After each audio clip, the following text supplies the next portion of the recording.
Simple diffusion. अब बताओ simple diffusion को किस चीजों से अफेक्ट होता है, फर्क पड़ता है? दो चीजों से फर्क पड़ता है, एक दूसरा, पक्का? यहां तक कोई डाउट है? आगे बढ़ते हैं। अब हमें पता है हाई टू लो मूवमेंट होती है, हाई प्रेशर से लो प्रेशर। अब वो प्रेशर जो है हम बात कर रहे हैं पार्शियल प्रेशर, मतलब हमें पूरे के पूरे गैसेस को लेना देना नहीं है, हमें सिर्फ ऑक्सीजन और CO2 का लेना देना है। यस और नो? अब मेनली हमें क्या चाहिए? ऑक्सीजन। तो हमने सिर्फ ऑक्सीजन की बात की, तो फिर पार्शियल प्रेशर क्या है वो पढ़े। पूरे मिक्सचर में से सिर्फ ऑक्सीजन के बारे में बात करें, वो पार्शियल प्रेशर था। तो पूरे के पूरे एटमॉस्फेरिक प्रेशर में से दैट इज 760, तो 760 में से 21% साइड में निकाल दिया, तो वो आ गया 159 mm of Hg, millimetre of mercury. तो इतना प्रेशर होता है सिर्फ ऑक्सीजन का, समझ गए? और इतना होता है सिर्फ CO2 का, समझ में आया? ओके, तो अब हमें पता है हाई टू लो मूवमेंट होती है। कैसे मूवमेंट होती है? बहुत बढ़िया, कोई टेंशन की बात नहीं। क्या यहां तक ठीक है? बोलो।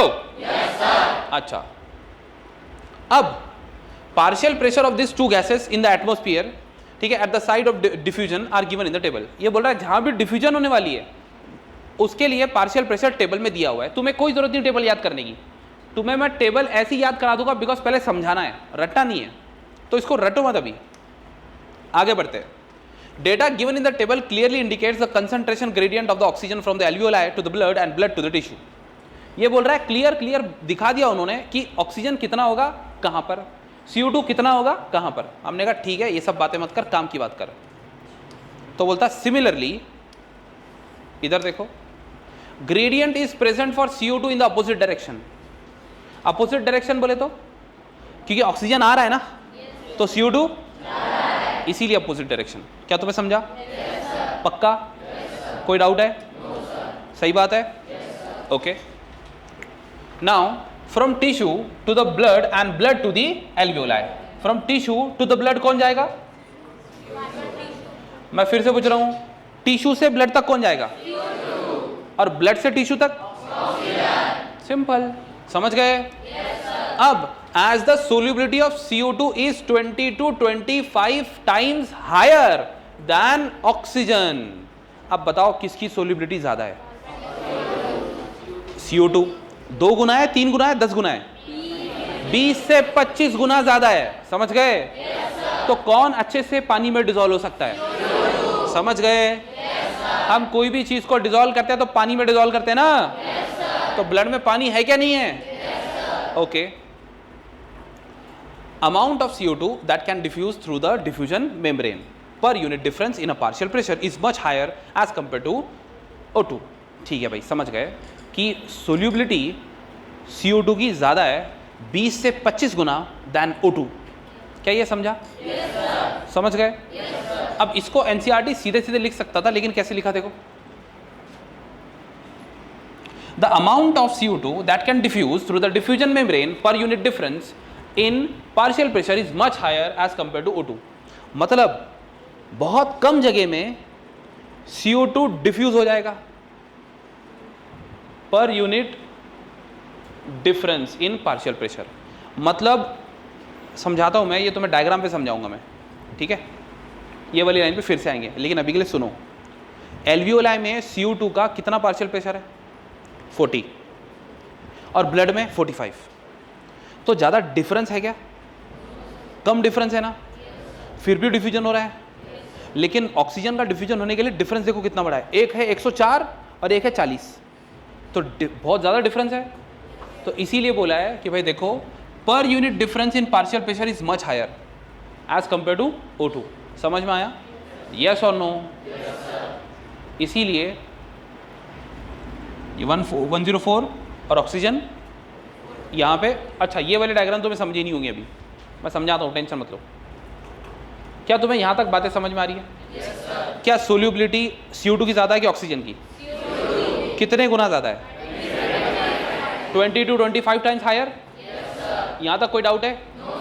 Diffusion membrane is made up of 3 major layers.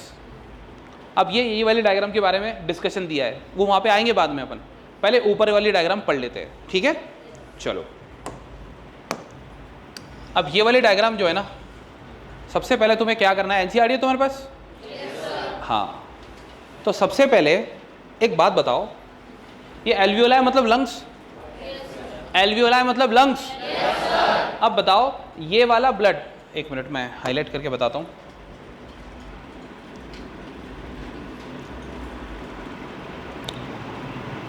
बेटा मरना है क्या?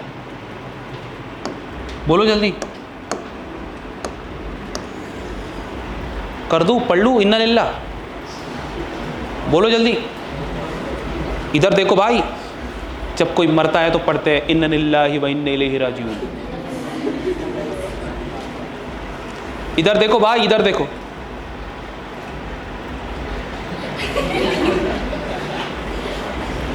कौन है ये? दिल है ना? क्या यहां से ब्लड इधर जाते हुए दिख रहा है? नहीं दिख रहा। ये एरो भी इधर ही जा रहा है क्या? और यहां से ब्लड घूम फिर के इधर से वापस आ गया? यस। हाँ भाई हाँ, लंग से वापस नहीं आएगा कि ब्लड? अरे क्या हमारे फेफड़े खून पी लेंगे? तुम पागल है क्या रे? अब मैं पहले आम डायग्राम बनाता हूं, मैंगो डायग्राम। क्या लंग्स के जगह पे मैं ऐसा मटका टाइप एल्वियोलाई बना सकता हूं? ओके, अब सुनो चुपचाप। इधर दिल बनाना पड़ेगा। ये दिल समझता सर? कितने चेंबर होते हैं? 4। समझ गए? अब चुपचाप इधर देखो। क्या तुम देख सकते? अंधे तो नहीं है ना? इधर देख लो, फिर यहां देख ले भाई। अब ये वाला, ये देखो, ऊपर एट्रिया होता है, नीचे वेंट्रिकल होते हैं, ठीक है? तो ये सब बाद में पढ़ेंगे, डिटेल में पढ़ेंगे, अगले चैप्टर में पढ़ेंगे। हाँ, अभी क्या है, अभी सिर्फ हमें देखना है ऑक्सीजन और CO2 का क्या है। तो इधर अभी बता दे रहा हूं, बेसिक बातें ध्यान से सुन लो। ब्लड यहां से निकल के जा रहा है लंग्स के पास, ठीक है? ओके, तो इसीलिए मैं इसको यहां से ऐसे लेके जा रहा हूं। अब मैंने इसको ब्लू कलर से रिप्रेजेंट किया है बिकॉज ये डीऑक्सीजनेटेड ब्लड है, इसमें ऑक्सीजन की कमी है। समझा? अब ऑक्सीजन की कमी है, तो ऑक्सीजन की कमी को भरपूर करने के लिए तो वो लंग्स के पास गया है। ऑक्सीजन की कमी को पूरी करने के लिए लंग्स के पास गया है। अब ब्लड कहां जा रहा है? अब देखो, लंग्स से क्या बन के आया? ऑक्सीजनेटेड। समझा? पक्का? मतलब इधर कुछ तो गड़बड़ हो गया, एक्सचेंज हुआ। इधर क्या हुआ? गैसेस की अदला बदली हो गई ना, एक्सचेंज हो गया ना। अच्छा, अब इधर आओ, समझाने के लिए अलग बना रहा हूं। इधर बॉडी लिख रहा हूं, वैसे हार्ट बॉडी के अंदर ही है, लेकिन समझाने के लिए मैं अलग बना रहा हूं, ठीक है? कि तुम्हें सर्कुलेशन समझे। एनसीईआरटी ने भी कुछ ऐसी डायग्राम बनाई है। तो बॉडी टिश्यू लिख देते हैं। क्या ये समझ रहा है तुम्हें? बोलो भाई, दिख रहा है ना? ओके, अब बताओ, ये जो ऑक्सीजन लेकर ब्लड आया है, ये अब यहां से ऊपर से नीचे जाएगा, अब यहां से पूरे बॉडी में जाने वाला है। यस और नो? बॉडी क्या यूज कर लेगा? ऑक्सीजन। तो ये ब्लड बेचारा फिर से क्या हो जाएगा?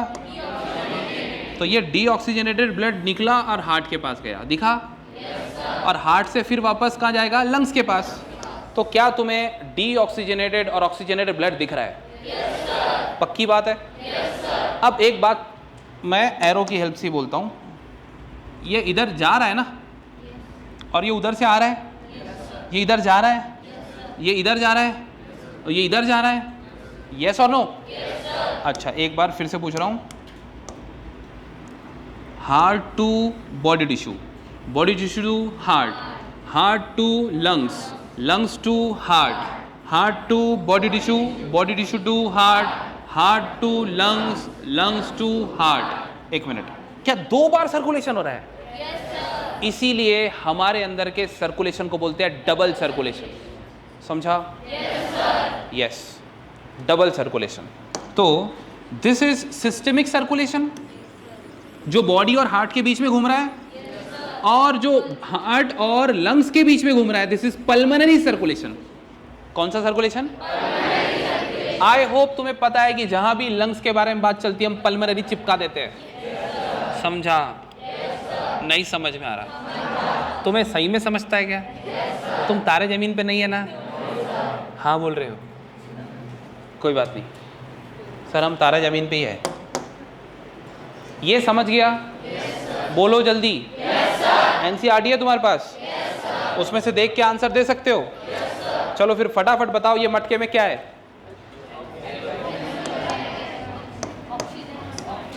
पार्शियल प्रेशर ऑफ ऑक्सीजन कितना है? 104 mm of Hg। Partial pressure of CO2 कितना है? 40 mm ऑफ Hg। समझ में आ गया? अब ध्यान से सुनना। अब बताओ, एक मिनट पहले वो भी समझा देता हूँ उसका नाम ऐसा क्यों है। आजा भाई। हाँ, अब तुम्हें शायद ये डायग्राम थोड़ी सी अच्छे से समझ में आ रही होगी।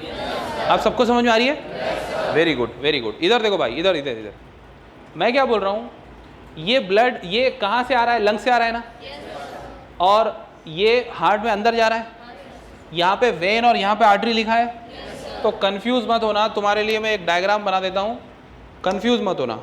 हमेशा याद रखना कि ये क्या है, ठीक है? यहाँ देखो,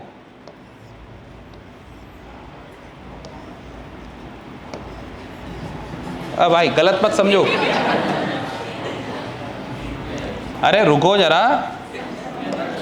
वेन, आर्टरी,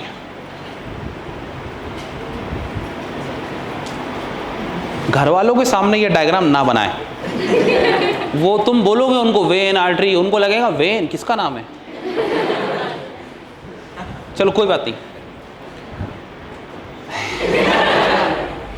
भाई, इससे अच्छी डायग्राम है ही नहीं दुनिया में। जो आर्टरी और वेन की डेफिनेशन है समझाता हूं। जो ब्लड वेसल हार्ट से निकल रही है वो आर्टरी, जो हार्ट में जा रही है वो वेन। खत्म। वो डेफिनेशन काम नहीं करती हर जगह जिसके अंदर हम बोलते हैं ऑक्सीजनेटेड ब्लड कैरी करती है, डीऑक्सीजनेट, वो डेफिनेशन काम नहीं करती। ये है डेफिनेशन। जो हार्ट से निकल रही है वो, जो हार्ट में जा रही है वो। अब तुम्हें याद रखने की जरूरत है क्या?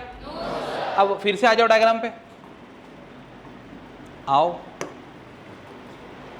अब बताओ, सब लोग देख रहे हैं ना भाई? जिंदा है? पीछे वाले मर गए क्या? आवाज नहीं निकाल रहे ना? है जिंदा है? ओके लड़के, ठीक है। देखो भाई, हम एक चैप्टर पढ़ेंगे जिसका नाम है लिविंग वर्ल्ड बाद में, जिसके अंदर मैं तुम्हें ये पढ़ाऊंगा कि अगर जो जिंदा है ना वो रिस्पॉन्ड करता है एक्सटर्नल स्टिमुलस को। तो एक्सटर्नल स्टिमुलस में तो पूछ रहा हूँ, बोलो बोल, तो ये कैसा जिंदा है भाई? अच्छे से बोलो जरा। अभी नहीं पूछा मैंने। अब ये बता, इसका नाम वेन है, मतलब ये हार्ट के अंदर जा रहा है या आ रहा है? पक्का? तो इसीलिए एरो दिख रहा है यहाँ पे ऐसे, मतलब हार्ट में जा रहा है। समझ गए? क्या यहाँ तक कोई डाउट है? ये दिख रहा है तुम्हें हार्ट में जाते हुए? ये हार्ट में गया, दिखा? अब ये हार्ट से निकल के जा रहा है, मतलब इसीलिए आर्टरी। ये हार्ट के अंदर जा रहा था इसलिए। अब तुम्हें आर्टरी और वेन में प्रॉब्लम होगी? बहुत बढ़िया। चलो भाई, आर्टरी वेन की प्रॉब्लम सॉल्व, सबकी सॉल्व हो गई। इसको वेन क्यों बोल रहे हैं? बिकॉज ये कहाँ जा रही है। इसको आर्टरी क्यों बोल रहे हैं? बिकॉज हार्ट से निकल के आ रही है ना। क्या आर्टरी और वेन वाली प्रॉब्लम सॉल्व हो गई? गुड। अब सुनो, अब क्या सुनो? हाँ, मैंने 2 सर्कुलेशन बताया ना। एक heart to body tissue to heart, heart to body tissue to heart. ये कौन सा सर्कुलेशन है? Systemic circulation. बोलो कौन सा? तो जो सर्कुलेशन है तो उसी के नाम हम देंगे ना उसकी ब्लड वेसल को। तो इसीलिए मैं ये वेन को सिर्फ वेन ना बोलते हुए सिस्टेमिक वेन बोलूंगा। इसीलिए ये आर्टरी को सिर्फ आर्टरी ना बोलते हुए मैं सिस्टेमिक आर्टरी बोलूंगा। क्या तुम्हें समझ रहा है? रट्टा तो नहीं मारना पड़ जाएगा? अच्छा, ये आर्टरी को मैं पल्मोनरी क्यों बोलूं, सिस्टेमिक क्यों नहीं? बिकॉज ये अलग टाइप का सर्कुलेशन है, इसको पल्मोनरी सर्कुलेशन बोलते हैं, that is heart to lungs, lungs to heart, heart to lungs to heart to lungs to, बस बस हार्ट टू लंग्स ऐसा हो जाएगा। नहीं नहीं नहीं, समझ रहे हो क्या? तो इसको सिस्टेमिक क्यों बोला? बिकॉज ये सिस्टेमिक सर्कुलेशन का पार्ट है।